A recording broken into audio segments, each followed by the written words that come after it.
Shavua Tov. Rabbi Leibtag, I'm sure you just lit the eighth night of Hanukkah, but as I said, wish everybody a Shavua Tov, a Chodesh Tov, Chanukah Sameach, and we'll say what I said on B'tein Talu Matar Tov. Last night, of course, those of us here in North America started saying B'tein Talu Matar. Very important. It started raining tonight now in Israel, so it's good. Yes, here it's supposed to rain later, and then snow, rain, whatever. But anyways, okay, part 2 of our Hanukkah class, and the Mizbeach and what the Mizbeach and the Menorah have to say to each other. And Vakasha, Rabbi Leibtag. Okay, let's open up my source sheet. That's not it.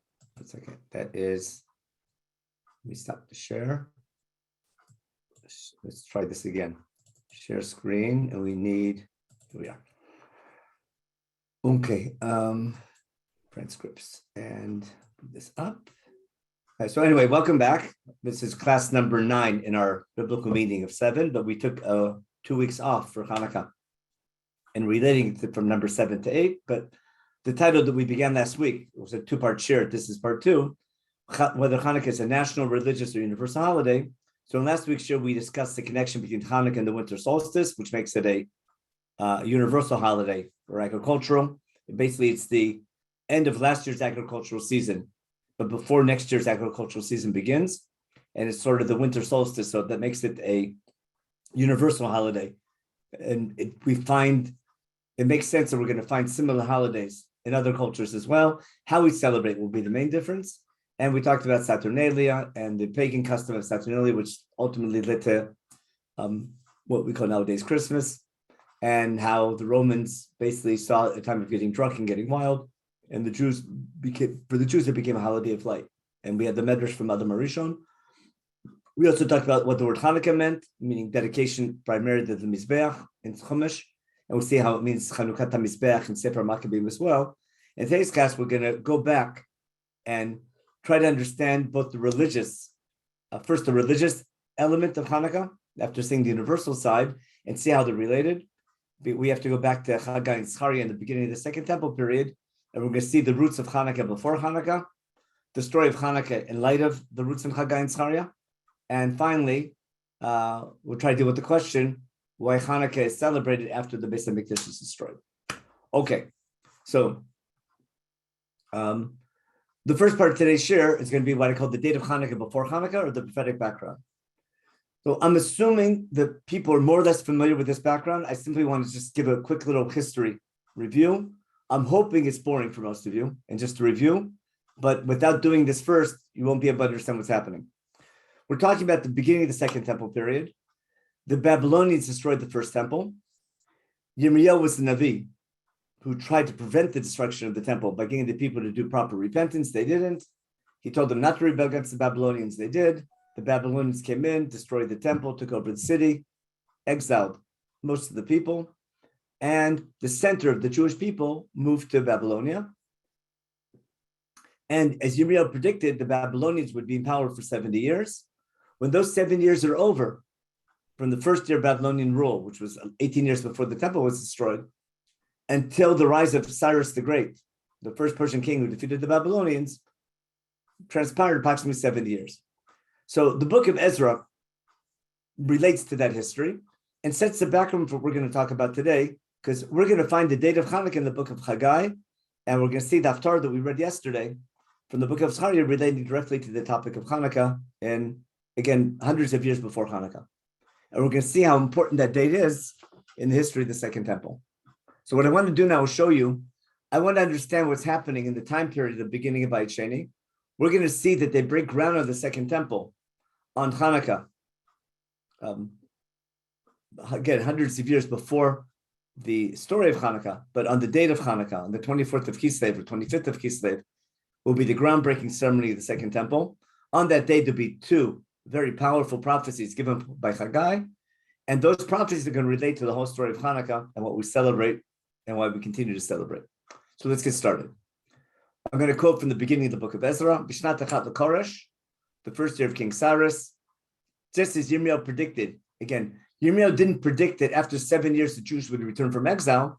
He said after 70 years, the Babylonian rule over the Middle East would end, and then there'd be an opportunity to return, but return would be based on the people's desire to return or willingness to return. So on the first year of Koresh, the king of Paras, God inspired here, Hashemet Rach Koresh, Melech Paras. It was God inspiring King Cyrus, which led to the famous Cyrus Declaration, which is in the British Museum, where he allowed all the different ethnic groups in his empire that the Babylonians had exiled. He allowed them to return to their homelands, build their temple, gave them religious autonomy, as long as they'd be loyal Persian citizens. And among those people were the Jews, and the Navi sees this as the hand of God behind the events.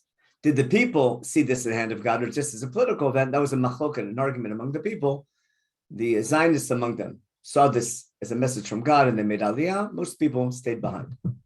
So Komar Koresh, this was the word of Koresh, all the kingdoms God gave to me.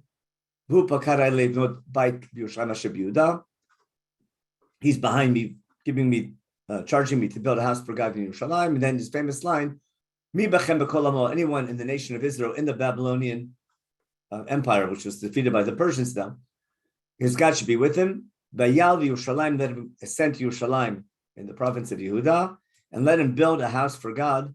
He's the God in Jerusalem. Okay, and of course, Cyrus is very realistic. Anyone staying behind, Bakal Nishar, anyone not making aliyah, wherever he is in the Persian Empire, should send gifts. Okay. This is the background to understand the story of Purim, which I think we probably did before, but we're going to skip the whole Purim topic of what happens to Jews who don't return and make aliyah. We're going to talk about the Jews who do make aliyah. The problem is, even though they were encouraged and say that God was behind all these events, the few thousand Jews who did make aliyah, thanks to Cyrus' declaration, when they come to Jerusalem and begin construction of the temple, nothing happens, basically. It doesn't get off the ground. They build an altar, they try building a temple, and what I call this the first intifada. The story is recalled or retold in chapter 4 of the book of Ezra. The enemies of Yehuda, remember when we return in the beginning of Bayit Sheni, the local population is primarily not Jewish. There are many peoples that were exiled from their lands to Israel by the Babylonians. When the Babylonians exiled the Jews from our land to Babel, they took other peoples and moved them to what later becomes Palestine, or what we call Israel. And therefore, most of the people living in Jerusalem when the Jews return are not Jewish. And now we have a problem where we have the beginning of a redemption process, but far from ideal. And when you study this time period, if you want to compare Jewish history of the last 150 years, ever since the modern Zionist period, starting in the late 1800s, early 1900s with the Balfour Declaration, we had a whole series on this way back. This was our point of departure of that series. Life in Israel today, or our last 150 years, is more similar to our return in the Second Temple period than it is to our return in the time of Yeshua, where we're commanded to conquer the people living here, and we set up sovereignty. We conquer all the people living here beforehand. The return in the Second Temple period was not to wipe out the 7 nations. We didn't have the right or the ability to do that. It was rather to set up an entity, and we weren't the majority of people in Israel. We were under foreign power, and we needed help from foreign powers to get our feet on the ground. So I call this the first intifada, meaning the local populations, the enemies of Yehuda and Binyamin, saw that we're building this house for God. And then the local population, the Am Ba'aretz, the local population, the non-Jewish population, they were weakening the hands of the people of Yehuda and scaring them, scaring them from building. And like nothing's changed, they hired lobbyists with the Persian officials. And during the entire time of Koresh, after he gave his declaration, until the reign of Daryavish, some 18 years later, there's a building freeze. And even though Koresh gave them the right to return and build, the local population sent complaints, said the Jews are rebelling, you can't trust them. And they were able to get a building freeze for some 18 years. Then 18 years later, there's a new Persian administration. There's a new Persian king. His name is Daryavish, or Darius the Great. And there's a new opportunity to build. And that's the background for understanding the date of Hanukkah in the Second Temple period. Now, recall Hagai and Zarya are the famous Nevi'im of that time period. And almost all their prophecies, all of Hagai's prophecies and most of Zarya's are in year 2 of Daryavish. It's called Shnas Shtayim the Daryavish. Again, 18 years after the original return under Cyrus. and basically the first year, the first practical year of life in Israel with the new administration in Persia, led by King Darius. And Hagai, the prophet, again, told by God, tells the people, this is an opportunity that we can rebuild, okay? So in the second year of Dayavesh, in the 6th month, on the first day of the month, this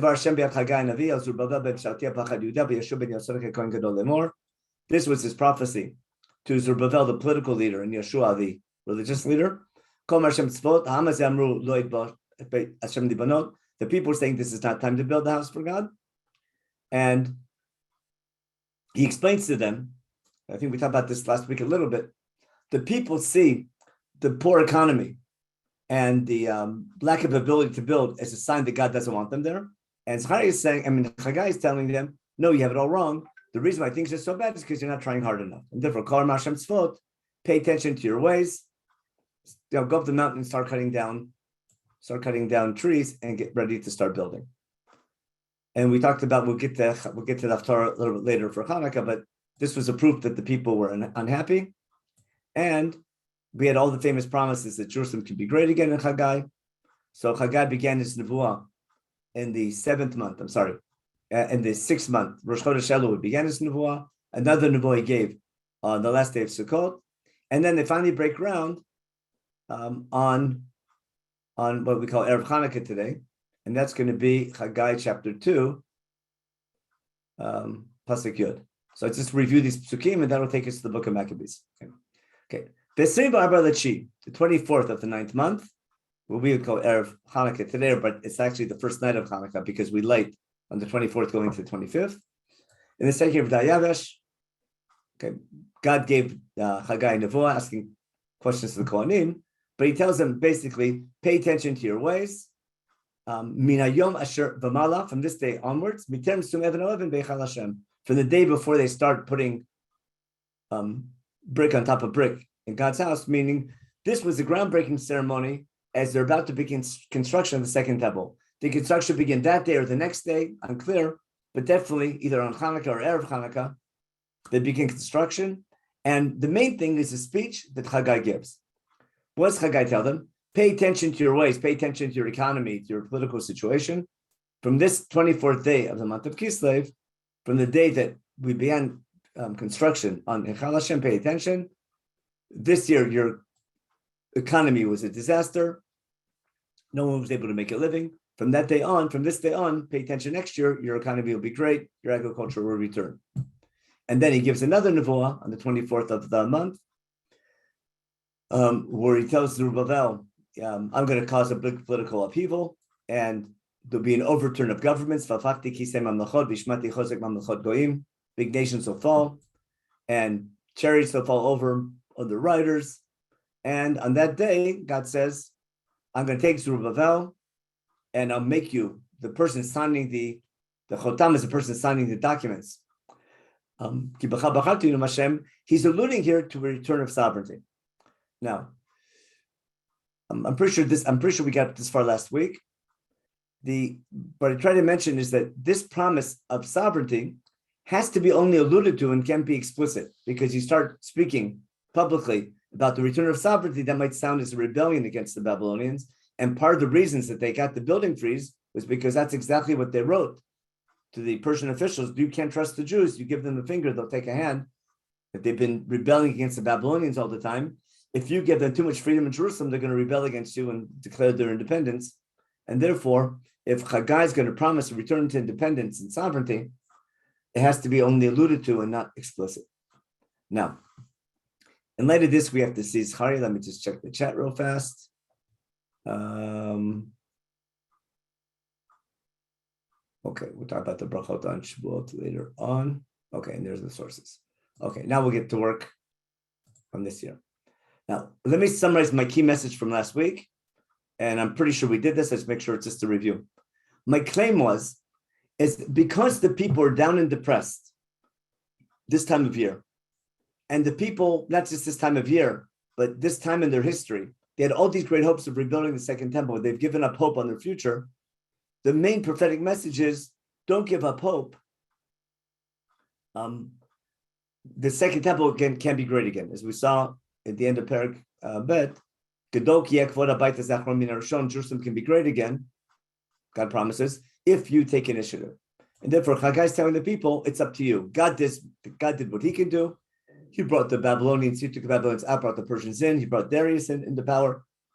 And now, take this opportunity, and you can make Jerusalem great again if you take an effort and rebuild the temple and keep its mitzvot. And that will see, it's not just something about your economy and about building your temple and building up your city, but it's also about keeping mitzvot.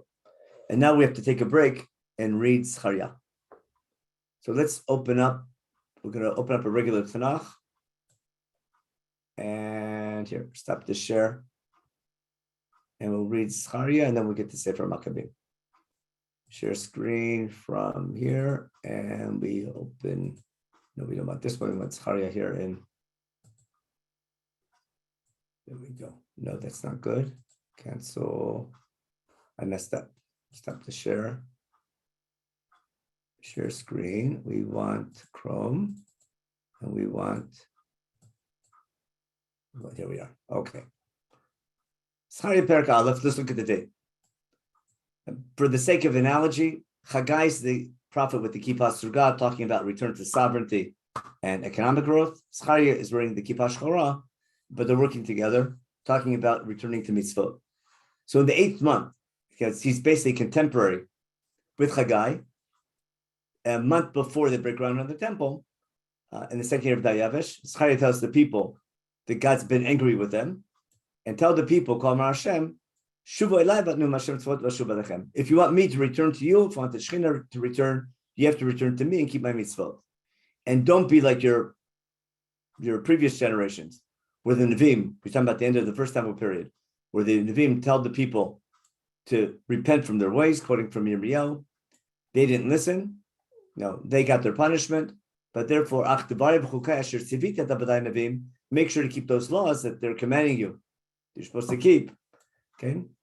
And the people do tshuva, and they say, you know what, we got what we deserved, and now God was right, we were wrong, and let's get to work. And therefore, this message of Zarya works together with the message of Hagai, and they break ground the next month, the 9th month. Now, in the 11th month, which is like 2 months after the break ground, he has another nevuah, Zarya.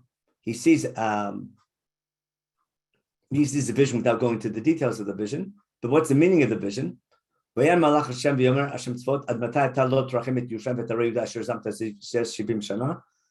praying basically in his nevuah. The malach of God is praying, how long will God not have mercy on Jerusalem that's been, God's been angry against it for the last 70 years? And malach says, don't worry, things will be better. And he says, I'm zealous now for Zion. I want it to be rebuilt. I'm angry at the nations who overpunished you. And therefore, Pasuk Tetzayin, the famous one, I'm returning to Jerusalem with mercy. Beiti Baneba, my house will be rebuilt there. And we'll start building the plumb line. Basic construction in Jerusalem will begin. And this is a proof that even though they broke ground in the 9th month, it's still 2 months later and they still haven't really started working yet, but they're saying work's going to begin soon and things will get better again, because you don't start really full construction until the spring. The city will still be expand and be great again, and God will choose again Yerushalayim. Then in Perek Gimel and Perek Bet, he continues with another vision, and the famous one we read on Shabbat, telling the people to be happy. In Pasuk Yudal, be happy because my Shekhinah is returning, and now you return. Things will be so great that other nations will come and look up to you. You'll be my people. I'll be your God, and I'll dwell among you. Ki Hashem tzvot, because God is sending me. And Yehuda will go back and inherit its land, and God will choose again Yerushalayim. And basically, God is waking up from his lion's den and coming now to help you. Again, Zarya is encouraging the people not to give up hope. God will be with them. The Shekhinah can return, but it's up to them to keep the mitzvot. He talks to Yeshua, the Kohen Gadol, to get his act together.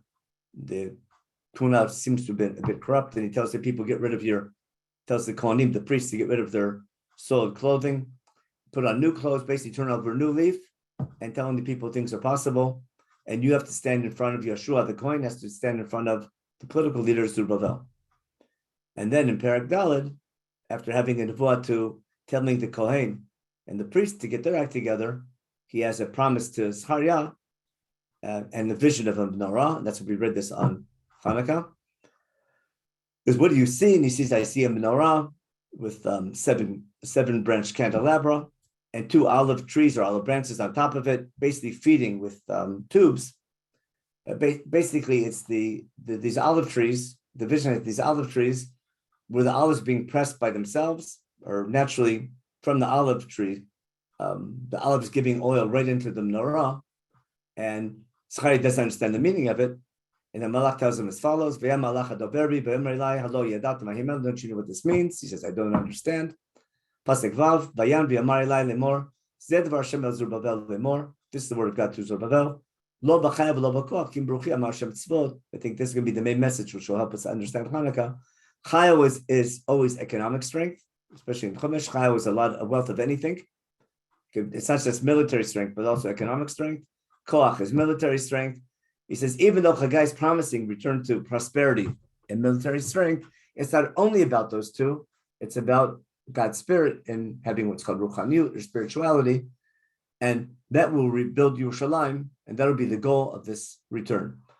Now, why this message is important is because, I'm sorry, I want one more point, and then Zarya goes on for 2 more chapters. There's actually 7 devote altogether. The menorah is the middle one. In the end of chapter 6, after the last vision, he ends as follows: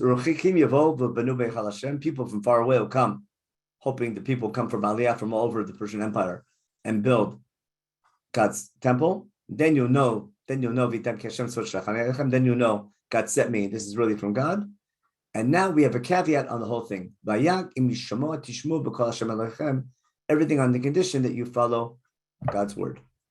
So that was, Zarya is putting a condition on everything. All these promises, and Rabbi Leibtag talks about this in the Kuzari, all the promises of Hagai and Zarya are on the condition that Im Shema Tishma B'Kol Hashem Elokechem. The Navi is not saying what will be, it's what can be. I'm giving you an opportunity. What you make of it, that's up to you. And that'll be basically the blueprint for all future redemption as well. God gives us an opportunity of Geula. What we make of it is up to us. We have to recognize the opportunity and then do our side, God to do his side. Now, it seems from historical sources as well, and also in Tanakh, despite all these promises of greatness, the second temple really doesn't get off the ground, and we remain under Persian rule. There isn't this big political upheaval that Zarya was talking about. Rashi comments on his commentary on Hagai that what Hagai was talking about ended up being fulfilled in the time of the Hashmonaim. And it seems like that's what the Hashmonaim felt as well. Now, several hundred years pass without going into the problem of the actual dating, but definitely over like hundreds of years, over 100 years for sure, possibly even 200 years, that these nevot of Second Temple period greatness aren't fulfilled. We remained under Persian rule. This was like 400s, 500s BCE. 330, Alexander the Great comes in. Then we're controlled by the Egyptians, by Talmai and the Egyptian Greeks. Then we go to the Seleucids, the Syrian Greeks. They take over the land around 200 BCE. And Antiochus III is relatively good for the Jews, but his successor, Antiochus IV, he's the bad one who starts all the Gzerot, all the decrees against keeping the religion, which Sefer Makim talks about. Now, with all this in mind, now we have to take a look at the book of Maccabees and try to understand how Hagai is going to, how this background of Hagai will explain what the Maccabees do. So let's take a quick read now. Now we can slow down, and everything we did till now should have been a review. Let's do a new share screen, and we get to our PDF file. Now we're going to go to the book of Maccabees. Okay. I'm going to read the Hebrew. There's English on the side if you want to follow, but I'll read the Hebrew and we'll take it nice and slow now. I'm reading from Maccabees 1, which is a book written by most likely someone in Yehuda Maccabee's army. He's a contemporary of the time period. He's as frum as could be. There's no doubt about his firmkeit, and we're going to read what he has to say. He describes all the different battles, how the rebellion began, all of Yehudah's great military achievements, defeating the Greek general in Shechem, Apollonius, taking his sword, the famous battle of Beit Horon, when they ambushed the army coming in near Beit Horon, the next battle by Beit Horon, where they kicked the Greek army by surprise in Hamas, which is by Park Canada today, the battle of Beit Sur near Karmei Sur, outside of Hebron to the south. And after all those big battles of 3 years, Yehuda says it's time now to take over the Temple Mount, which was been desecrated by the Greeks, and take over the temple and clean it up. So read as follows. Yehuda and his brethren tell the people, saying, after 3 years of successful military adventures and victories, now we've been so successful and we've repelled the Greeks from all sides. We repelled them from the north, from the east, and from the west, and from the south. Let's go up now and clean up God's house. So all the members of the army that were fighting with Yehuda, they go to the Temple Mount to take over Yerushalayim. Remember, there's a Greek garrison still guarding the temple, and still the temple is still controlled by the Greeks. When they saw the temple, it was desolate and it's in destruction. But the altar, which used to be God's altar, was desecrated by the Greeks. All the gates to the temple were all burnt down, and all the offices were destroyed. There's weeds and grass growing all around. Basically, a classic picture of destruction. In Harabite, the Temple Mount was in shambles. They saw, they ripped their clothes, they prayed, and they were all sad. And of course, this is going to inspire them to take action. They blew the chatzotzrot. The Chumash says when war is imminent, you blow the chatzotzrot to pray to God. They should help you in battle. Okay,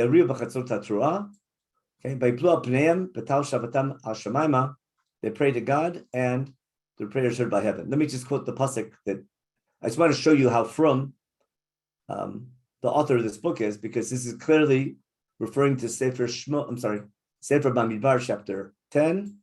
Let's do a quick open up at Tanakh real fast and go to Hagai. We need Sefer Bamidbar, Perek Yud. When we're traveling from Har Sinai to the land of Israel, with the first generation, before things go bad, God tells Moshe to make, we're in chapter 10 in Sefer Bamidbar, make those 2 trumpets, and then when it's over, it says as follows: should later there be war in your land, whoever your enemy might be, we're commanded to blow a truah with the trumpets. You have to remember, be remembered by God, and remember that God's in charge of the fate of the war. And if you do proper tshuva, then you'll be safe from your enemies. And then if it's still Rosh Chodesh in America, in Chutz La'aretz, even on Rosh Chodesh, on your holidays, you blow shofar on your korbanot, and also a time of zikaron, and this pasuk is the source for Ya'alav Yava. Let's go back to pasuk Tet again. A Torah with the chatzotzrot, you pray in front of God to remember He judges you and He'll save you from your enemies. And that's exactly what we're doing here in Sefer Maccabim. Let's go back to the source.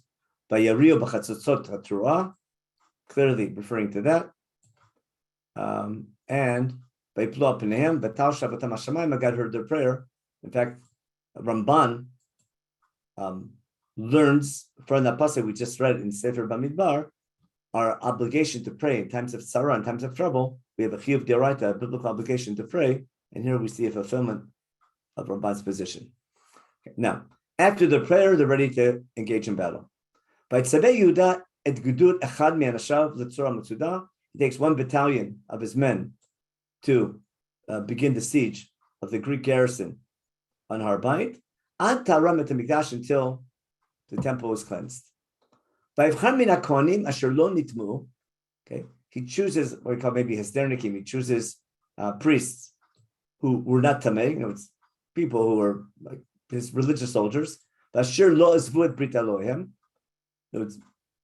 who were tahor, who were ritually pure, but at the same time are clean. At the same time, who had not left the covenant with God, because most Jews had been Hellenized by then, they remain loyal. By Tzabem Lateret HaMikdash, he commanded them to cleanse the temple. Get rid of anything that was touched by idol worship, to get rid of it. Okay. They saw the altar that used to be the altar they brought the Karbanot on up until 3 years earlier. It was desecrated. They had a dilemma of what to do. Why? On the one hand, you can't use it to bring Karbanot because it was desecrated. On the other hand, it was once a altar for God. Therefore, what do? You can't destroy it, but you can't use it. And therefore, their idea was to let's take it apart, stone by stone, and put it into gniza, into safekeeping, into a room. So it shouldn't be a stumbling block. Therefore, we can't destroy it, but we can't use it. Why? Because other people had desecrated it, and they took it apart. The Mishnah in Bito talks about where they left it, but they left it on Har Bayit in a certain place. We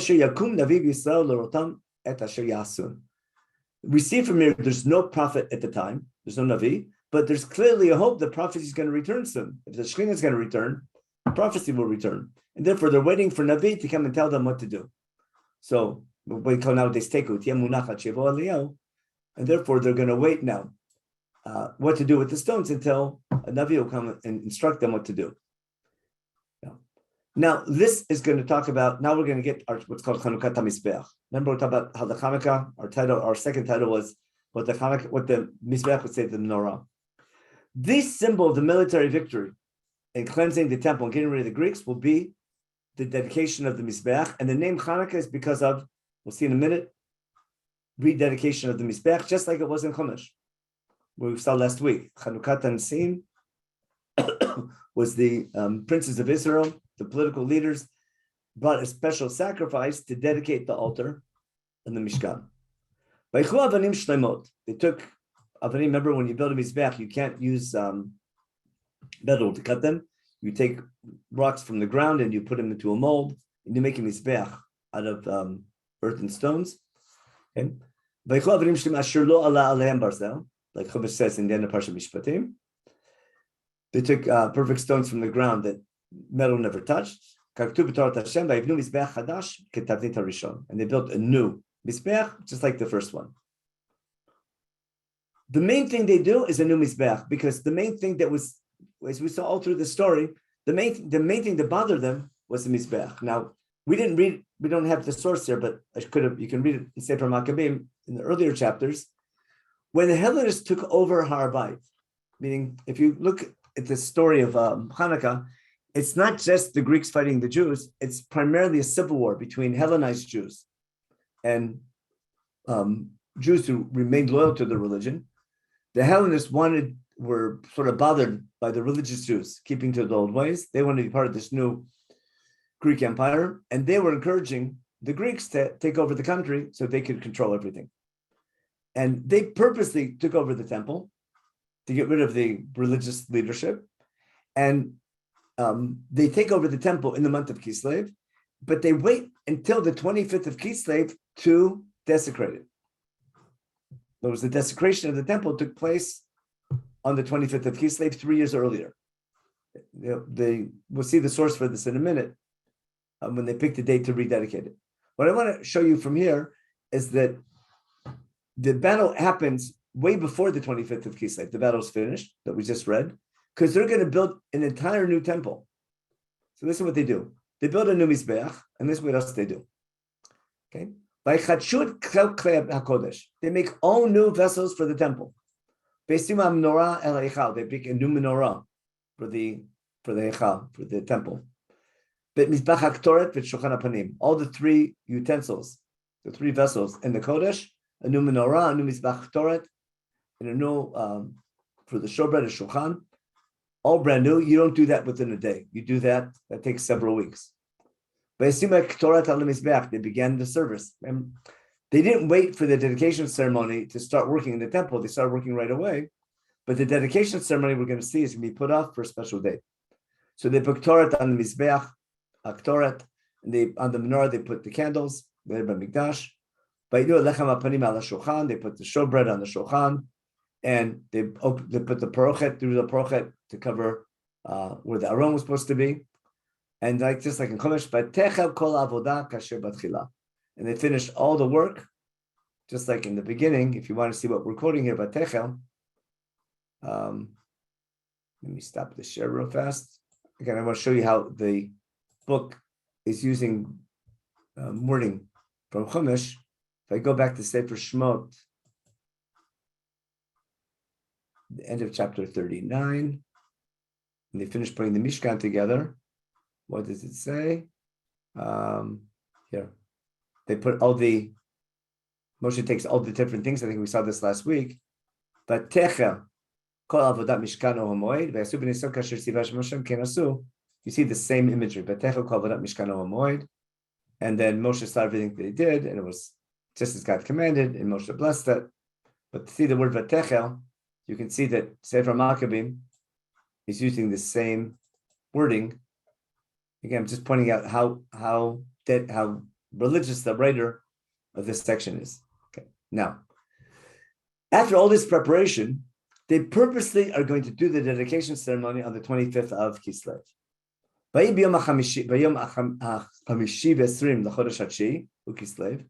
They purposely wait to the 25th day of Kislev in year 148, which is 164 BCE. It's 148 of the Greek year.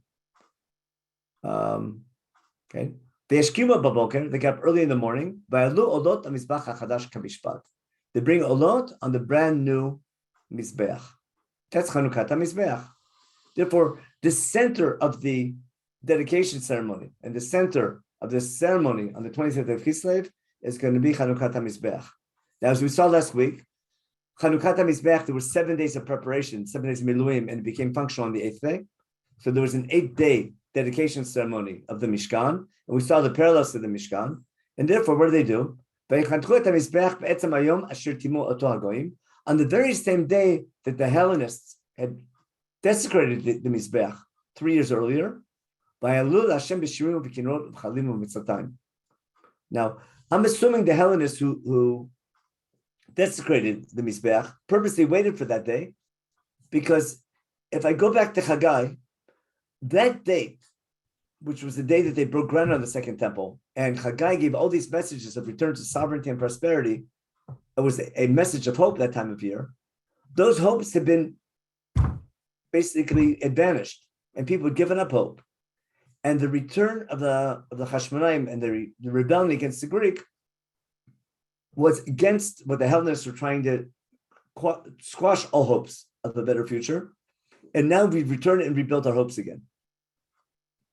So by picking specifically the day that it was desecrated, and most likely it was desecrated specifically on the day by the Hellenists, saying, we're going to show you that your hopes are over.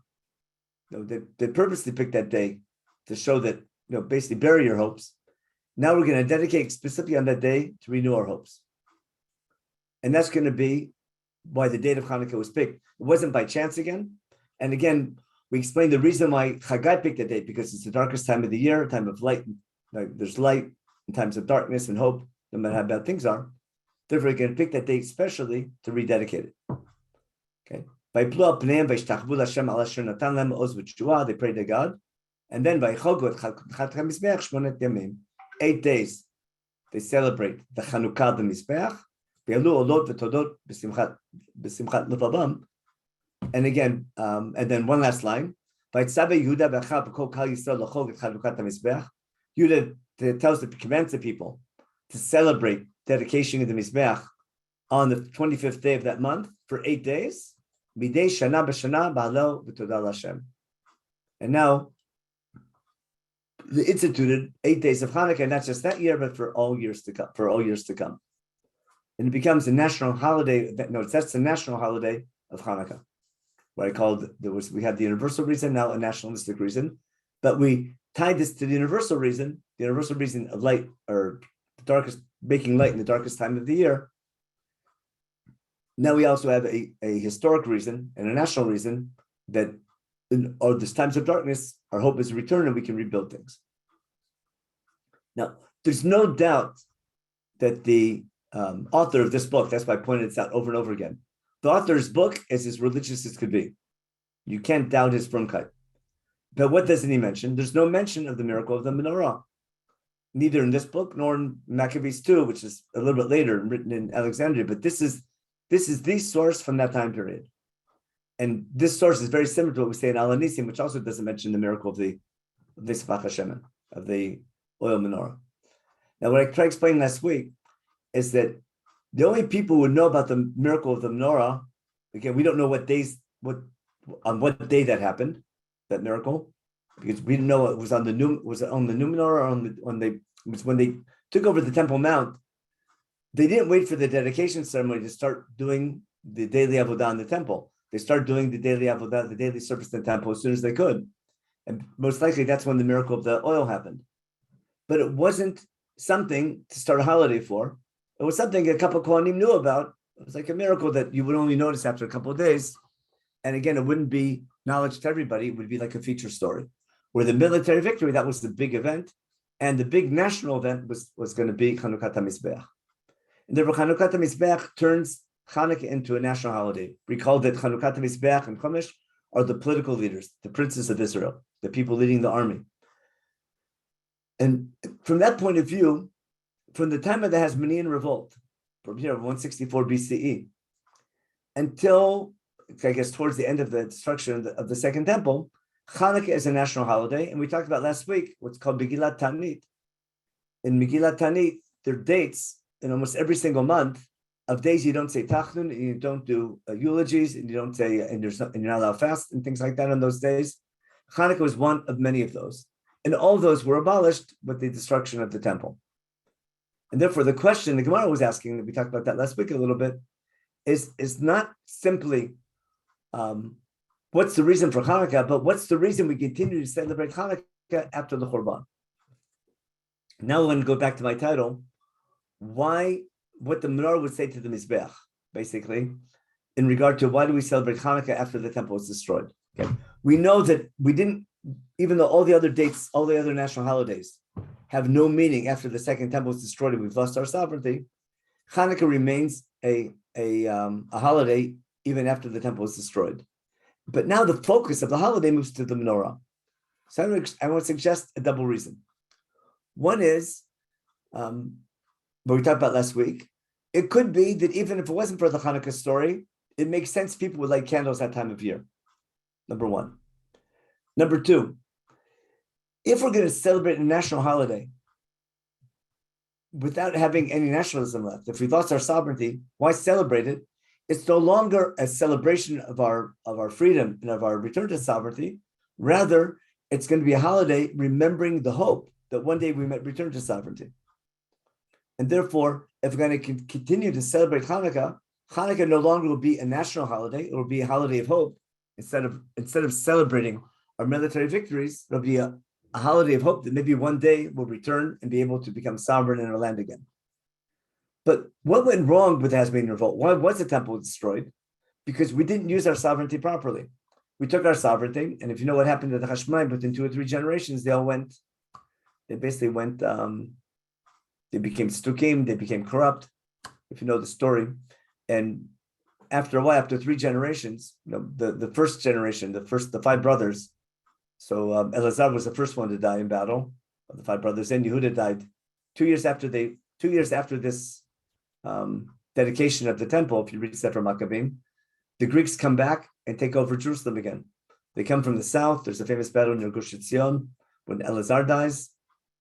It's right below. The battle took place right near Alon Shvut. Judah and his army has to retreat again. They abandon Jerusalem, but this time when the Greeks take over, they leave it for the what do you call it? The less fanatic Jews. They don't destroy the temple again, and they let the Jews continue to run it, but not led by the not Judah and his men, but rather by a more moderate group. Judah and his men have to run out to the fields and start again the guerrilla warfare. Judah dies in battle 2 years later. Then later, Yonatan, about 8-9 years later, after Antiochus dies, there's an argument between the different Greek generals about succession, and Yonatan, one of Judah's brothers, was smart enough to use his army to help one of the generals against the other one, and he makes a deal with him: if I help you in battle against your enemy, and you become the Greek leader, you'll make me Kohen Gadol. You'll put me in charge of the temple, and that's how, like 8-9 years later, the Hashmonaim, with Greek support, take over the temple and begin their control of Yerushalayim and begin their growth. So that was Yonatan. He later gets assassinated.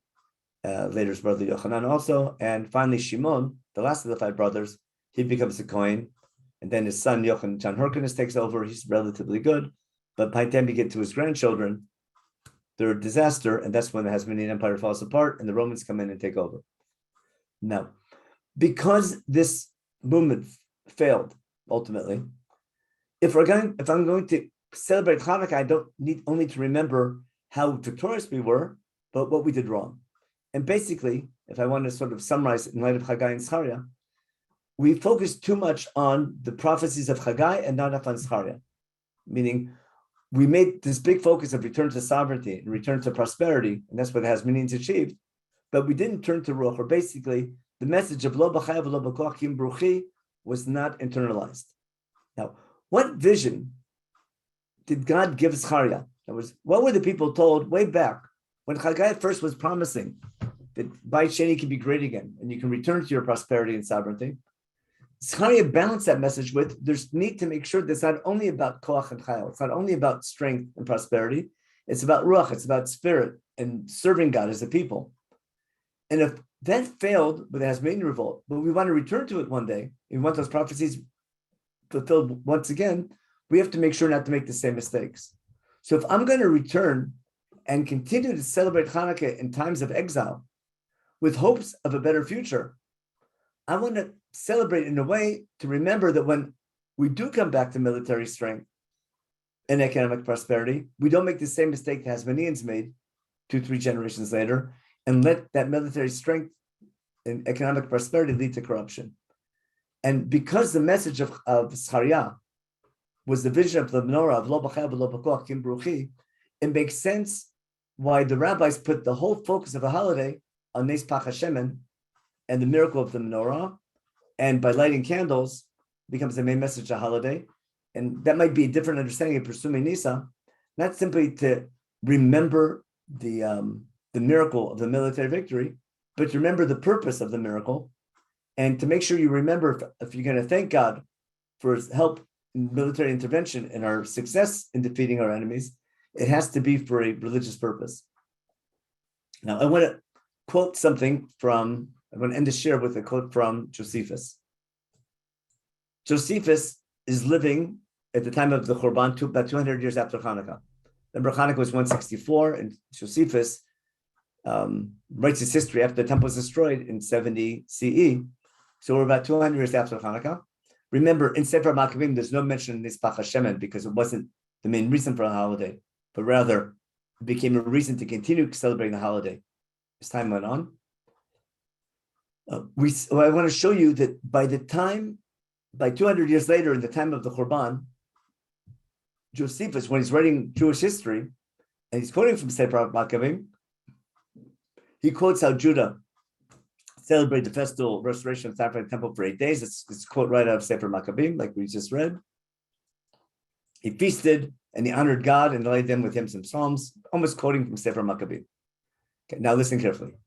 Nay, they were so very glad at the revival of their customs, when after a long time of intermission, they unexpectedly had regained freedom of their worship, and they made it a law for their posterity that they should keep a festival on account of the restoration of the temple for 8 days. Now, that's basically everything till here is right out of Sefer Maccabim. And now, because Josephus is Jewish, he has to give his own svara. Listen what he says. And from that time to this, we celebrate this festival and call it lights. Got it? In other words, what Josephus know? Already in the time of the Korban, when Josephus is around, and remember the Greeks, the Romans have taken over.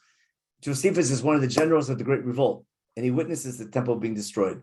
He moves and becomes an historian for the Romans and tells the story of the Jews in his famous work. He knows that in his time period, which is over 100 years after Hanukkah, 150 to almost 200 years after Hanukkah, the holiday is now called a holiday of lights. He's not sure why, but he has to give a reason. But we see the custom of lighting candles already existed at the end of the Second Temple period. And probably from the time that the Romans took over, or maybe from the time the Chashmonaim became corrupt, the rabbis moved the focus of the holiday to lighting candles and call it lights. Now, it could be because of the winter solstice, like we talked about last time, and the original custom from the time of Adam HaRishon. But he gives a reason which matches our shir very nicely. He says, I suppose the reason was because this liberty beyond our hopes appeared to us, and thence that the name was given to the festival. Meaning, Josephus is already suggesting he's not sure why we light candles, but he's saying he thinks the reason why we're lighting candles is because Hanukkah becomes a holiday of hope in this darkest time of the year. So Josephus is saying in giving a reason, he's not giving, I know this is the traditional reason. He's suggesting a reason. He just knows that we call the holiday lights, which means they're lighting candles on Hanukkah, and we're celebrating the restoration of the temple, and we're lighting candles. He didn't say it was because of the miracle of the menorah, but rather it's a sign of hope in times of darkness. So again, I want to use what Josephus is saying to add together this universal reason for lighting candles in the darkest time of the year, together with the religious reason of giving meaning to a military victory. And therefore, I'm combining together this nationalistic celebration of a military victory, which is meaningless after the temple is destroyed, but remains meaningful in exile with the hope that one day it will return, but we're going to return to it.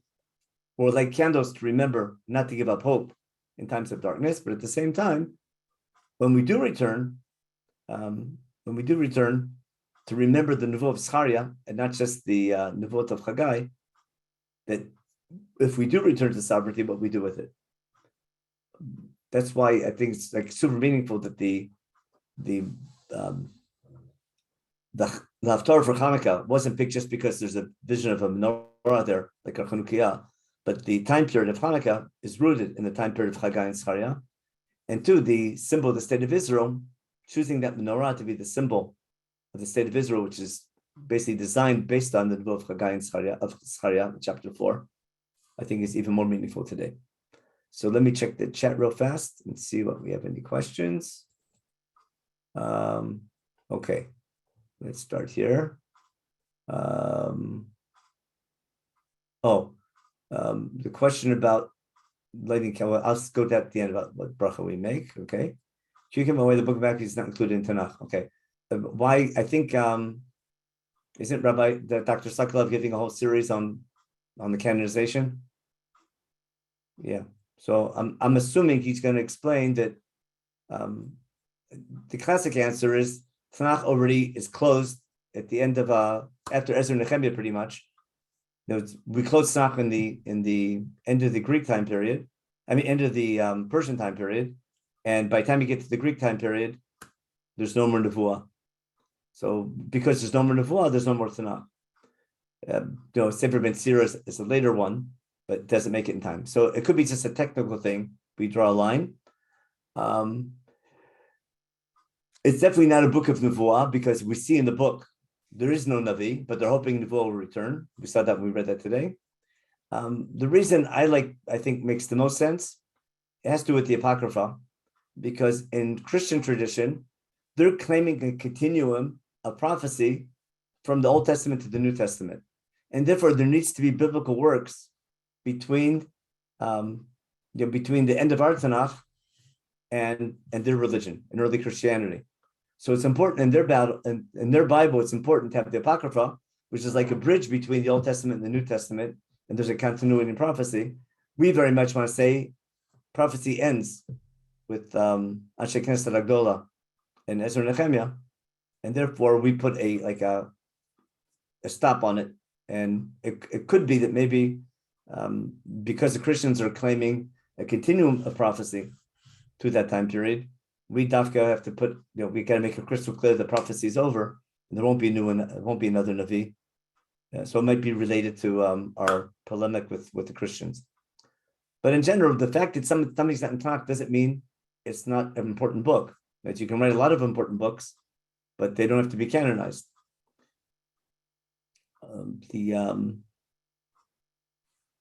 Once it wasn't canonized, then it became pretty much lost to Jewish tradition, and most of the Rishonim don't have it. They have a book called Sefer Yosifon, which the Rishonim have. Rashi quotes it, but that's a later work. It might have been based on Josephus, but it's not Josephus for sure. And it's a very shorter version and very more midrashic version of all the events that happened then.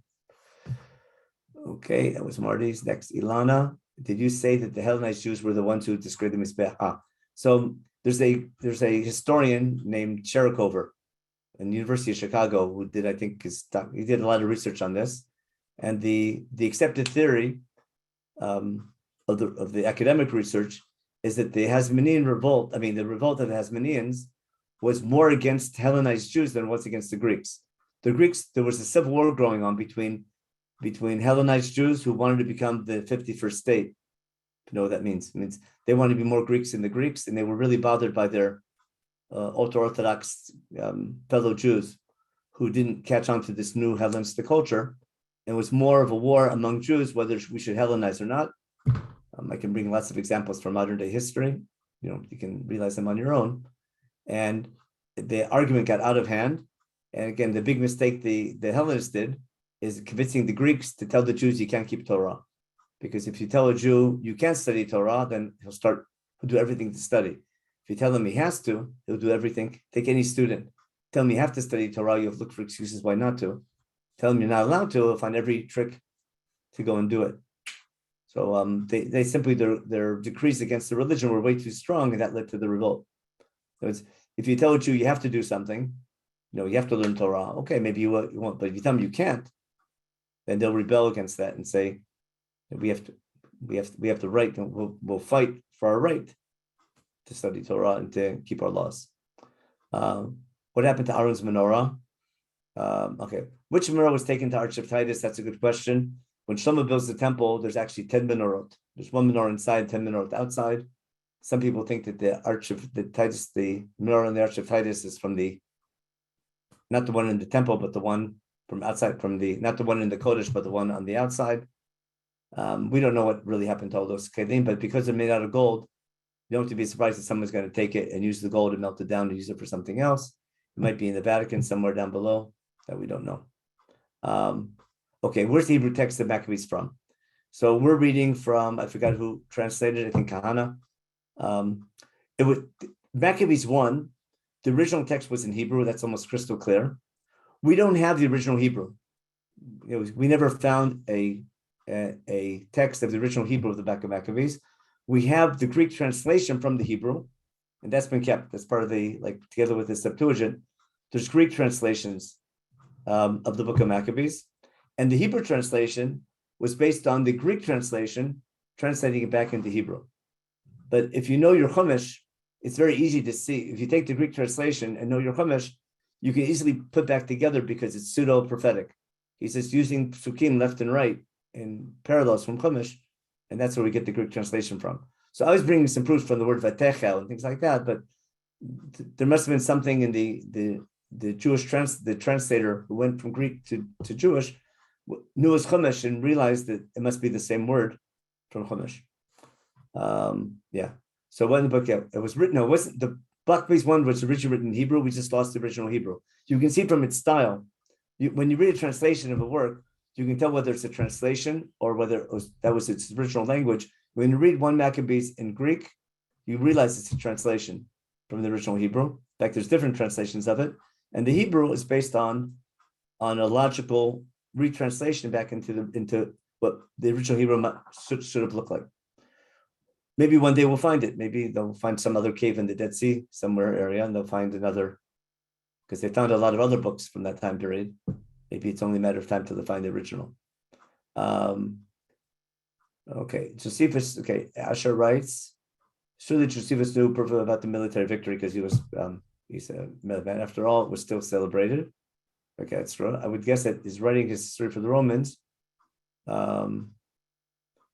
That's true. If he's going to talk about a holiday of lights, it makes sense. What you're saying is, Josephus tells the story of the military victory. That's for sure. He tells the whole story. He almost quotes out of the book of Maccabees, but his whole goal, one of the main goals of his history, is to emphasize to the Jews it's not worth rebelling against the Romans. That's so clear when you read Josephus. One of the goals of his work is don't start another revolt. Of course, Bar Kokhba didn't listen to, because didn't read Josephus, didn't agree with him. But one of his histories was all these revolts against Roman power wasn't worth it, and therefore he'll put more of an emphasis on Judaism being more of a religion, and therefore making it a holiday of lights would make a lot more sense, putting the emphasis on the religious side of it, and less so on the military side, for sure. Okay, maybe Bickerman together with who I mentioned before. I forgot the name I mentioned before, the guy in the University of Chicago. I guess Bickerman also did that. Okay, Nebuchadnezzar took the kelim from the Beit HaMikdash, the temple of Ishtar and Bavel. Okay, no. So Nebuchadnezzar we read in the book of Ezra, Nebuchadnezzar took the kelim from the Beit HaMikdash to his temple in Bavel, and Koresh commanded Sheshbatzar take these kelim that Nebuchadnezzar taken, and he brought them back to Jerusalem. So which kelim they were? Remember, there were two waves of exile. The first wave of exile, they took all the gold, and second time they took all the nechoshet, all the copper kelim.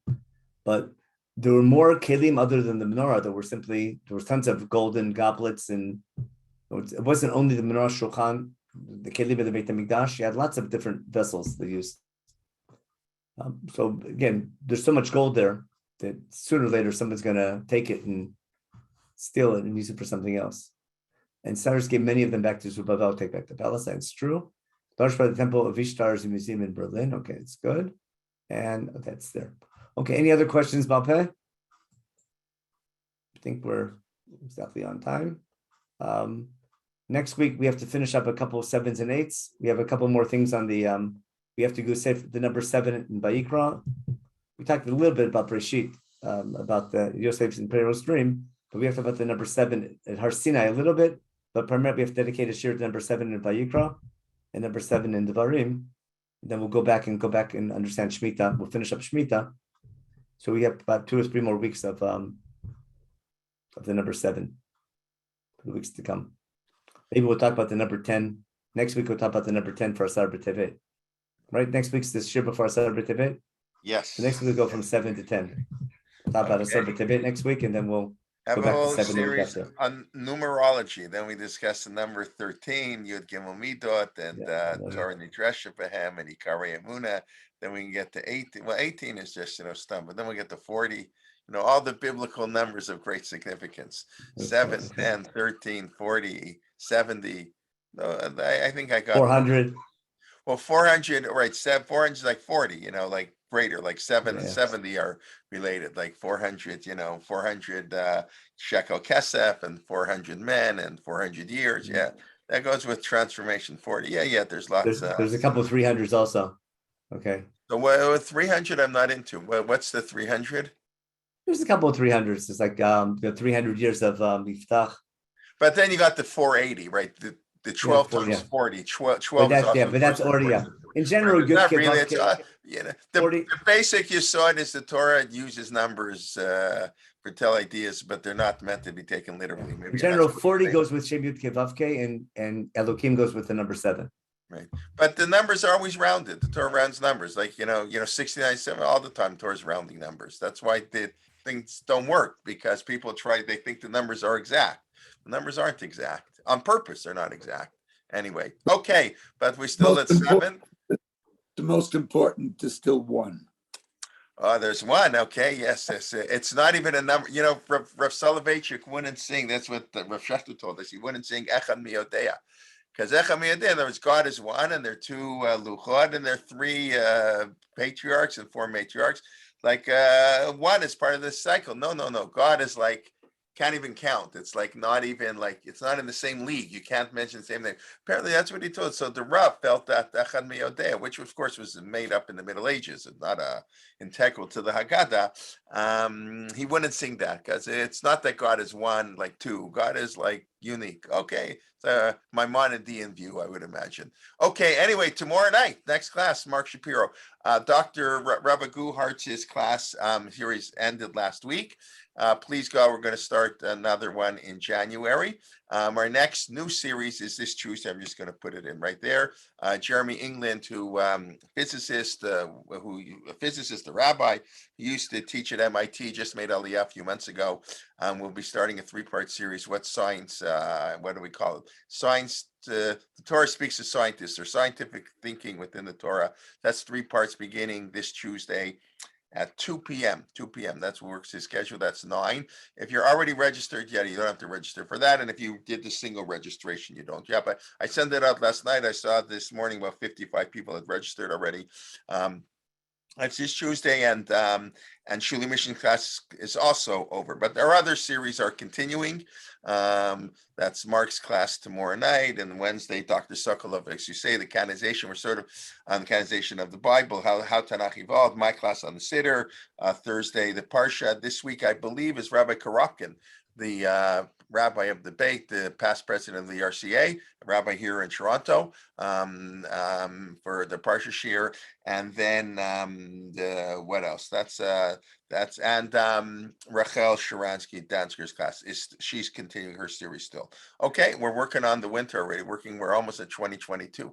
So if I may, since we're almost at 2022, that means if you want to get your tax receipt for 2021, now's a good time to make a donation.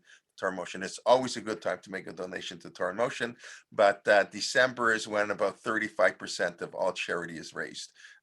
So it's a good time because that's the way people are. Rosh Hashanah is nice, but it's not as powerful as December. You know, you don't get a refund on Rosh Hashanah. You just get what can I tell you? Anyways, okay. If those who have contributed, thank you very much. And Kol Hamar Be'harezeh Meshubach. And anyways, be well. Hanukkah time's also good. Like I said, Shavua Tov, Chodesh Tov. Maybe it's not Rosh Chodesh anymore in Israel, but here it is, Chodesh Tov, Shavua Tov, Chanukah Sameach, and everybody well. And we look forward to learning with you soon. And bring a friend. That's the best thing. Okay, be well, everybody. Thank you.